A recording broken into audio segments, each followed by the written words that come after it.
Welcome back to part 3 of this infinitely divisible series looking at historian Tom Holland's claim that we have Christianity to thank for the Enlightenment, its values, and the scientific revolution. After withholding all of that from the world for the better part of 2 millennia.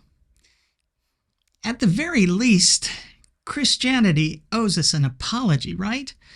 I mean, we could have had moral, ethical, scientific, medical, and technological progress all these years, but instead, Christianity gave us the strappado, the rack, forced conversions, witch hunts, homophobia, misogyny, and endless conflict. Not cool. Tom says Christianity gets the credit because those responsible for the scientific revolution and the Enlightenment were swimming in Christian waters, which contained the very ideals of these movements. Despite, again, these ideals laying dormant or being almost completely hidden by the Christians for nearly 2,000 years. So the question I have is this. What kind of waters were the Christians swimming in when Christianity took the stage? Well, that would be Hellenism, which has nothing to do with hell or your sister's friend Helen who lives up the street. Once Alexander the Stupendous conquered the Persian Empire in the 4th century BCE and ruled the world from North Africa to India, the ancient world was saturated in Greek culture for hundreds of years. This was the water early Christianity swam in and almost never stopped. The founder of Christianity, the real founder, the guy who made sure I could eat bacon and keep the tip of my penis, the Apostle Paul was a Hellenized Jew who spoke Greek. The Gospels were written in Greek.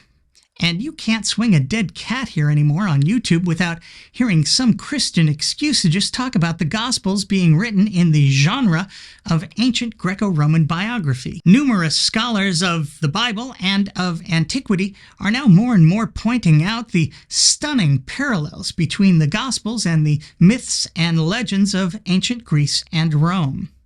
The author of the Gospel of John calls Jesus the Logos, a Greek term and concept which predates Christianity by half a millennium, referring to a universal divine reason which is part of nature but also transcendent. While the thinking of that time and place was diverse, the dominant philosophies and ideals of that period, from the Epicureans, the Stoics, the Skeptics, and the Cynics, are the water in which Christianity was born. And you can see that all throughout the Gospels and the writings of Paul. Both early and later Christian thinkers appropriated Greek philosophy, making it their own as well. Aquinas in the Summa references Aristotle more than any other non-biblical author. He quotes Cicero quite a bit too, as well as the Jewish thinker Maimonides, who was heavily influenced by Aristotle's ethics. To hear Tom Holland talk, and I have watched an almost unending stream of his interviews, you'd think that all of the genuinely and transformative thinking of the Enlightenment and the scientific revolution have no precedent whatsoever in the ancient world. That such thinking simply lay dormant and undiscovered within Christendom for centuries, and then popped up almost ex nihilo 1,600 years later, the natural, almost inevitable fruit of the utterly unique soil of Christian idealism. Listening to Tom, you'd never know that the Greeks first proposed atomic theory, deduced both the shape and size of the Earth, gave us mathematics, geometry, astronomy, medicine, logic, philosophy, metaphysics, politics, biology, chemistry, botany, democracy, the jury system, or that Greek philosophers were very much concerned with the questions of ethics, morality, justice, and the good life. Listen to Tom make the case that his values and the current values of the West have nothing to do with the Greeks and Romans. Cicero's great contemporary Caesar is, by some accounts, slaughtering 1 million Gauls and enslaving another 1 million in the cause of boosting his political career. And far from feeling in any way embarrassed about this, he's kind of promoting it. And so when he holds his triumph, people are going through the streets of Rome carrying billboards, boasting about how many people he's killed. Almost reminds me of Shoot, what is it? Oh, yeah, the way the Jews proudly canonized their genocide in Canaan. Do go on. This is a really terrifyingly alien world, and the more you look at it, the more you realise that it is built on systematic exploitation. So the entire economy is founded on slave labour. Right. Yeah. How horrifying. An entire economy founded on slave labor, you say?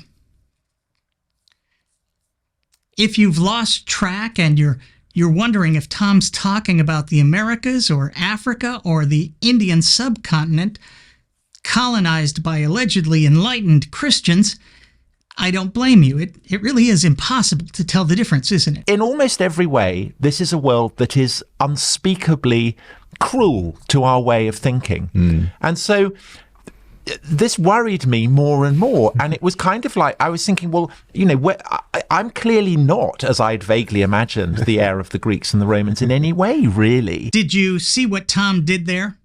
He cherry-picked one particular time, place, instance, and then equated it with the entirety of the Greco-Roman world, dismissing their vast contributions to Western civilization out of hand. I wonder if using Tom's logic, I could do the same, but with Christianity. I mean, we had Europe saturated, swimming in Christianity for more than 1,000 years, right? And what did that get us? We don't even have to go back to the Crusades or the nearly 800 years of Inquisition. We can simply look at the rise of fascism, Nazism, and communism in these countries waterlogged with Christian dogma and ideology, including the uniquely Christian anti-Semitism of deicide. Speaking of a particular group of people as Christ killers for nearly 2,000 years, leading to the murder of 6 million Jews in Christian Europe. In almost every way, this is a world that is unspeakably cruel to our way of thinking. And so this worried me more and more, and it was kind of like I've been thinking, well, that I'm clearly not, as I had vaguely imagined, the heir of the Christians in any way, really. It seems to me that Tom's true gift. I misread that. I'm so sorry. Tom's true gift is in crafting narratives corralled and fashioned in the most circumscribed manner to please Christians and, I don't know, maybe sell some books. I wonder if I could craft such a narrative, but in the opposite direction. Oh, I guess I kind of just did that, didn't I? But let's see if I can do some more of that in part 7 of this one-part series. Until then, I'm me. Thanks for watching.